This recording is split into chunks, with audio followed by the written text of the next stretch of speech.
Voltamos com o Revista da Cidade nesta manhã complicada aqui na cidade de São Paulo, nesta quinta-feira. Mas quem está sem complicação por lá curtindo amanhã num parque, essa manhã linda, é a Camila Galetti. A gente vai conversar com ela porque um dos assuntos do dia hoje são as alergias. E aí ela foi encontrar pessoas alérgicas para bater um papo em algum parque da cidade. Onde você está, Camila Galetti? Bom dia!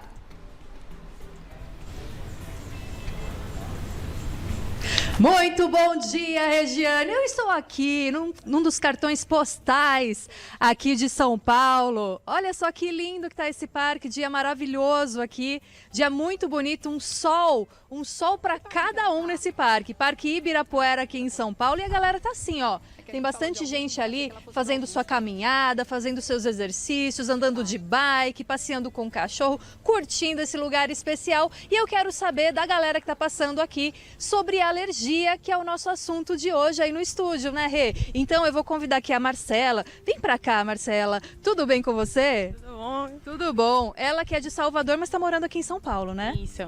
Me conta, Marcela, você já teve algum tipo de alergia? Então, a única alergia que eu tenho é de abacaxi. De abacaxi? Eu não sabia. Nunca tinha conhecido ninguém com alergia de abacaxi. Mas me conta, você comeu uma vez e o que você sentiu para saber que era uma alergia? Então, eu comi quando eu era muito mais nova, eu tinha 5 anos de idade. Aí eu não lembro exatamente o que eu senti, mas eu fiquei toda empolada e fui pro hospital. Tipo empipocadinha, assim, a pele? Isso. E foi pro hospital? Fui pro hospital, mas agora eu não como mais, eu não sei nem... Aí nunca mais você comeu abacaxi? Nunca mais, não lembro nem do gosto. Tá bom, então. Obrigada, viu? Obrigada pela sua participação. E é isso, ó. Abacaxi, Regiane, realmente eu não sabia, mas vou continuar falando com o pessoal que tá passando aqui para ver se eu descubro outros tipos de alergia, tá bom? É com vocês aí no estúdio. Tá ótimo, Cá. Obrigada. Realmente é inusitado. Eu conheço uma pessoa que tem alergia a abacaxi. Enfim, né? Quando a gente menos espera, de repente cruza aí um alimento ou alguma coisa alérgica no nosso caminho e a gente acaba descobrindo essa alergia. A gente vai falar sobre isso mais tarde aqui no Revista. Obrigada, viu, Cá? Um beijo pra você. E um caso de alergia que chamou muita atenção nos últimos dias e deixou muita gente assustada também. Após sentir o aroma de uma pimenta durante um almoço com a família, a jovem Thaís Medeiros de Oliveira teve uma reação alérgica grave e foi parar na UTI.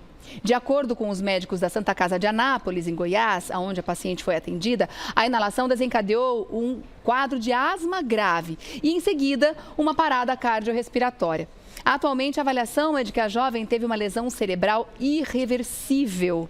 Será que esse é um caso raro de alergia? Para saber mais sobre o assunto, eu recebo hoje no Revista o Dr. Marcelo Aum, alergista e imunologista. Seja bem-vindo. Quanto tempo? Você está bem? Prazer, enorme. Tudo bem? Você não aparece mais lá, quer dizer que está tudo bem também, né? Exato, é bom sinal, né? É bom sinal. Você está bem, doutor? Tudo bem, você? Coisa boa, que Obrigado. bom. Agora, vamos conversar sobre esse caso antes de mais nada, porque de fato ele chama muito atenção. Porque é uma situação muito inusitada, né?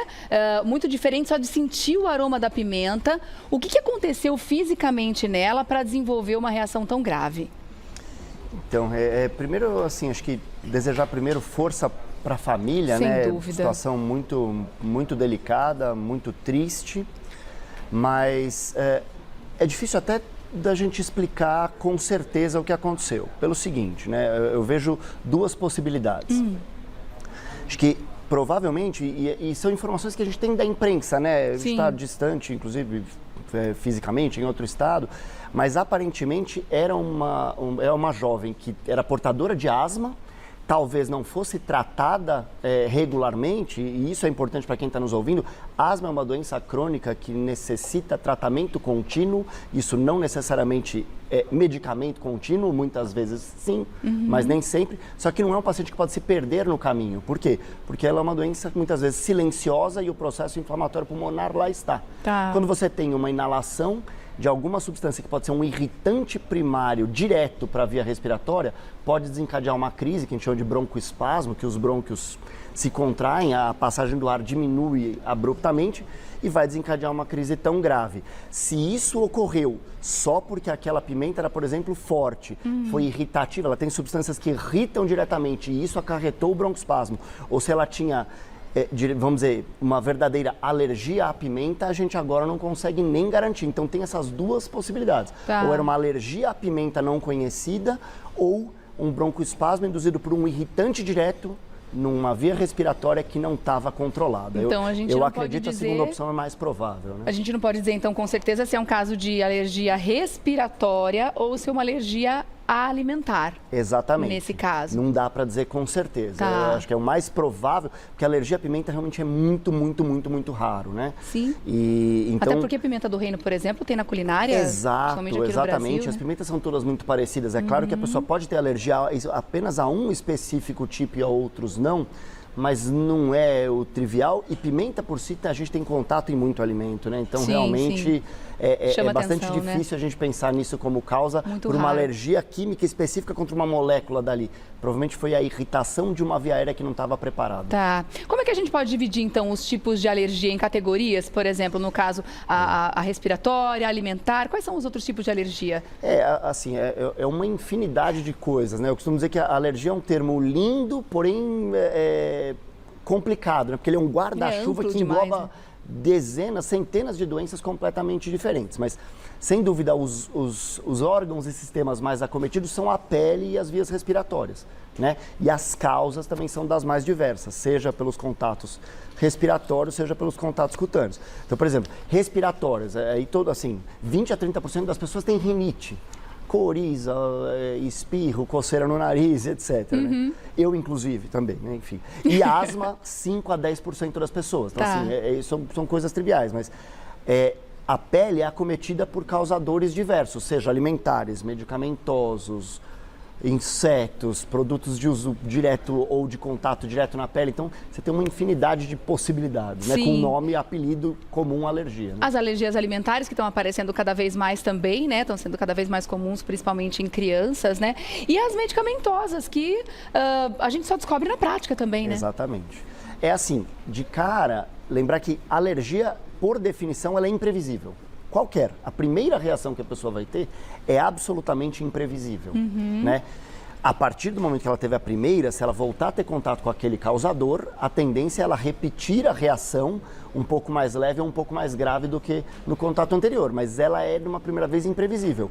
Quanto mais coisas diferentes a gente tem contato na vida, mais chance de alergias novas e diferentes. Sim. Vale para alimentos, que hoje em dia a gente tem contato com alimentos muito diferentes que a gente não tinha, e medicamentos da mesma forma. A indústria farmacêutica é uma produção de fármacos novos a todo dia, né? É verdade, é verdade. Você disse que 30% da população mundial é alérgica a Então, alguma alguma substância? alergia calcula-se algo em torno de 30%. Se a E gente boa pensar parte são rinite, crianças. uns 20%. Em crianças o número é bastante grande, mas criança é interessante porque, assim, existem muitos quadros em criança que mimetizam, né? Imitam, vamos dizer assim, alergia, mas que não o são. Tá. E aí, com o tempo passa, é a alergia que passou ou não era alergia no início? E aí vale para quadros de pele, Sim. vale para quadros respiratórios. Uma criança muito pequena, menos de 2 anos, tendo crises recorrentes de bronquite. Varicela. Não, muitas vezes são as infecções dos vírus daquela idade que o tempo passam. Então é difícil ter certeza exata se criança tem mais alergia Tá. do que adulto. Tá. Mas muitas das coisas que acontecem com crianças parecem alergia e não são. Entendi. Bom, eu falei desse número até porque quando a gente anda pelas ruas é muito fácil encontrar pessoas alérgicas, Muito porque fácil. o percentual realmente é muito grande. Aí a Camila isso aí. Galete foi até o Parque Ibirapuera hoje para conversar com o pessoal que está lá malhando, que está lá passeando, para ver se encontra algum alérgico por lá e a quê. Vamos chamar a Camila de novo? Oi, Camila, bom dia mais uma vez para você.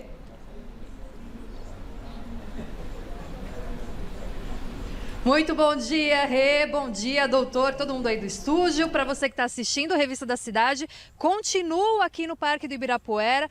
Como você falou, galera aqui, olha, caminhando, eu conversei com algumas pessoas que estavam passando por aqui. Eu encontrei diversos tipos de alergia, como por exemplo, a dipirona, né, que é um medicamento, a picada de inseto, como por exemplo de abelha, tem alergia a bijuterias, tem vários tipos aqui, alimentares também, como leite, por exemplo. Já encontrei de tudo. Só que agora eu vou conversar com o Vinícius. Chega pra cá, Vinícius. Ele que estava aqui fazendo exercício aqui hoje, está aproveitando o parque, né? Tudo bem? Olá, boa tarde, tudo bem? Então tá bom. Vinícius, me conta, qual é o tipo de alergia que você tem? Olha, desde criança eu tenho alergia a pó, ácaro, poeira, alergia respiratória. Respiratório. O que acontece quando você tem contato com esses tipos de coisas aí?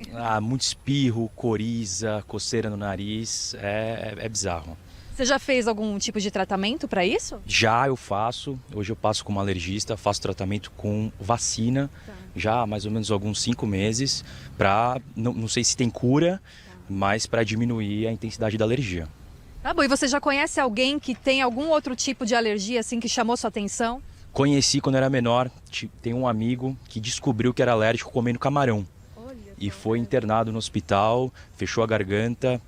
Foi uma situação corriqueira que a gente descobriu que ele era alérgico naquele momento. E um susto, né? Um perigo. Total, total. Tá bom, Vinícius, muito obrigada, viu? Pode continuar seus exercícios aí, ótimo dia para você. E vou chamar o Bruno aqui também. Bruno, parece que você tem uma alergia um pouquinho parecida, também é respiratória. Boa tarde, Camila. Isso, também é respiratória.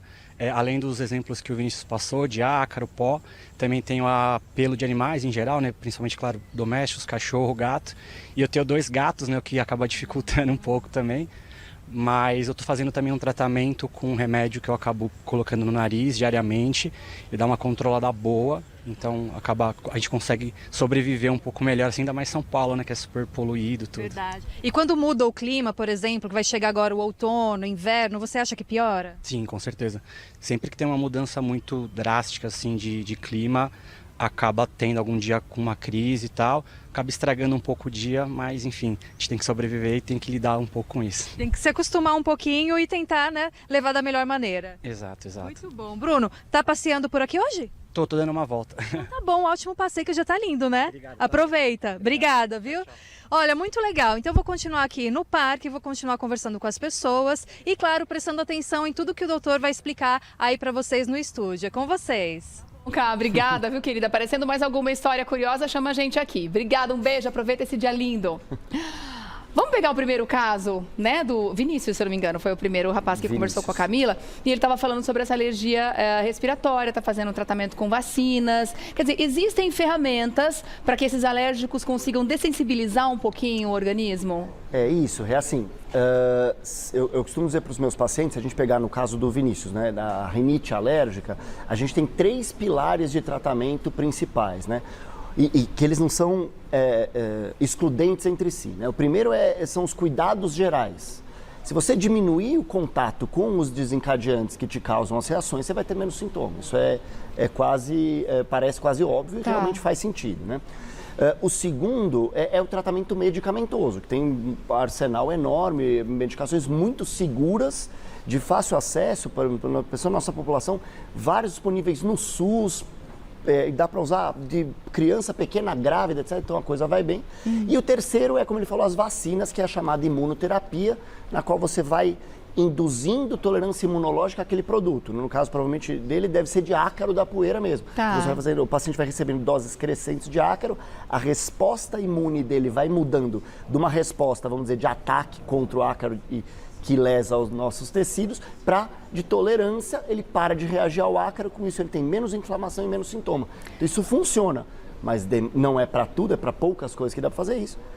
Demanda tempo. Depende do fator também, paciência. né? Depende muito do fator. Tem coisa que é impossível de fazer, mas para ácaro a coisa vai bastante bem. É uma questão crônica que a pessoa vai carregar para a vida toda e vai cuidando, né? Agora, falando em vida toda, existem alguns casos de pessoas que a gente ouve dizer que eu tinha muito mais alergia quando eu era criança, eu tinha casos terríveis e cheguei na fase adulta, não tô curado, mas tô melhor. Isso, o que acontece com o sistema imunológico com o passar do tempo? Na fase adulta, de fato, as coisas ficam mais tranquilas? Não, é interessante, provavelmente deve ter fatores, inclusive hormonais envolvidos, que a gente não conhece completamente, mas, por exemplo, uma das doenças comuns da nossa especialidade, que é a dermatite atópica, que é uma prima da rinite alérgica e da asma. Os causadores são os mesmos, a predisposição genética é a mesma, e causa lesões grosseiras, principalmente nas dobras, que coçam bastante, etc. Dermatite atópica, 85, 90% dos casos acomete as crianças, inicia na idade pediátrica. E 75% de quem teve resolve com a puberdade e idade adulta, ou seja, só 25% de quem teve na infância vai persistir com aquela dermatite. Só que esses 25% em geral permanecem pelo menos com rinite ou asma, porque é o mesmo pacote. Então é verdade, é comum algumas coisas melhorarem. E a própria rinite, por exemplo, a adolescência costuma ser muito pior do que outros períodos. Então deve haver questões hormonais envolvidas também. Né? Tá. A gente tem uma outra telinha para mostrar para vocês, que é justamente o que fala dos principais causadores de alergias, né? Os principais, com que a gente vai ter contato que pode trazer a alergia para a nossa vida. Então aí vai desde fungo e ácaros, passando aí por, né, obviamente, venenos de insetos para picadas, que para algumas pessoas têm reações mais graves do que outras, né? Perfeito. Não que todo mundo não vai ter, né? Claro. O látex, o metal, que tem sido também não sei se pode chamar de uma novidade, mas é que tem tanto produto hoje em dia que tem látex, né? E eu acho que até é interessante com o látex, porque a gente acho que está vendo até um movimento, agora esse bobear vai começar a diminuir. Porque a alergia Estão ao começando látex, a tirar o látex. Exatamente, por exemplo, de ambiente hospitalar, porque Sim. a gente tem a alergia ao látex, você tem dois tipos principais. Você tem aquelas reações imediatas ao contato, que podem acontecer inclusive em reações grandes em uma cirurgia, porque tá lá as luvas dos cirurgiões, Intubação, o material, né? Exatamente. E você tem aquelas reações mais que a gente chama tardias, como a dermatite de contato, de profissional que usa e fica depois com a mão grosseira, coçando e tal.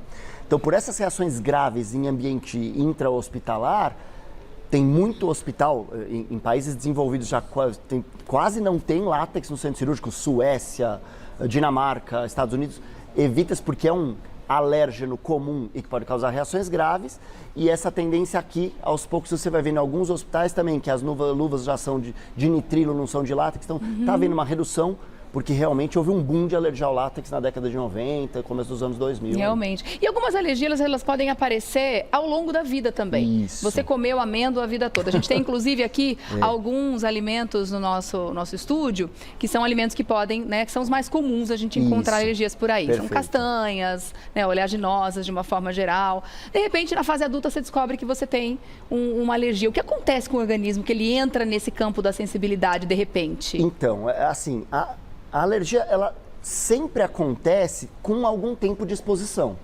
Então, ela dificilmente é no primeiro contato a pessoa tem a reação. Ela monta a reação antes e desenvolve clinicamente a manifestação depois. Tá. Só que vai depender de que produto é aquele. Se a gente usar alimento, vamos pegar, por exemplo, o leite que aí está e um crustáceo ou uma oleaginosa. O tempo que você vai ser exposto àquilo, a idade da vida é completamente diferente. Sim. Então, leite, ovo, trigo, o disparado é muito mais comum, para não dizer exclusividade, da faixa etária pediátrica de primeira infância. Primeiros meses a 1 ano de vida, 2. Por quê? Porque está começando a haver aquela troca da alimentação leite materno para os complementos e aí você desenvolve. A pessoa não vai desenvolver alergia ao leite de vaca em geral, ter uma urticária para o leite de vaca com 30 anos de idade. Tá. Ela tem contato, seja com leite ou seus derivados, todo dia por 30 anos. Agora, oleaginosas, camarão, frutos do mar, outros frutos secos, etc., o contato é mais esporádico. Ele pode aparecer virtualmente a qualquer idade. Então, depende de que tipo de contato é aquele. E esse raciocínio vale para medicamentos também, por exemplo. O medicamento que a pessoa usa todo dia para tratar uma doença crônica, uma hipertensão arterial, dificilmente vai causar uma reação no 5º ano de uso. Mas um analgésico, um antibiótico que o uso é esporádico, no momento X pode ser aparecer. Com 12 ou com 60 anos pode aparecer. Sim. E aí a gente tem aqui no campo desses alimentos alergênicos a própria pimenta, né, que a gente já comentou, que é um pouco mais raro, mas existem casos, né, como esse que a gente acabou de falar. Ovos, né, tanto de codorna, ovo de galinha normal. E a parte de frutos do mar, a gente viu até o nosso entrevistado ali falando do camarão, né? Quer dizer, também pode ser uma alergia muito grave, muito séria. Então, descobrindo, tem que evitar a todo custo. Até porque existem alguns casos em que a alergia é tão grave que se uma pessoa tocar naquele alimento e depois tocar na outra pessoa, desenvolve uma reação alérgica. Kátia, você é assim? A camarão. Não pode... Olha só. É um assunto, né, tão... A gente fica realmente prestando muita atenção. Local que cozinha o camarão. É mesmo? É. Porque tem proteínas, né, e alguns componentes químicos ficam voláteis ao ar, a pessoa ao inalar, ela faz reação sistêmica. Então pode ser contato, pode ser inalatório. Que coisa, né? A gente tem que tomar muito cuidado. Depende do tamanho da reatividade daquela pessoa, né? Agora, tem ali também o pólen nos principais causadores de alergia nessa nossa listinha. E eu queria falar sobre ele também, porque a gente está naquele momento em que as folhas começam a secar, começam a cair. Tem muitas árvores bonitas, floridas, né? Pela cidade e tudo mais. Como é que funciona essa alergia ao pólen? Tem que ser contato ou uma alergia também respiratória?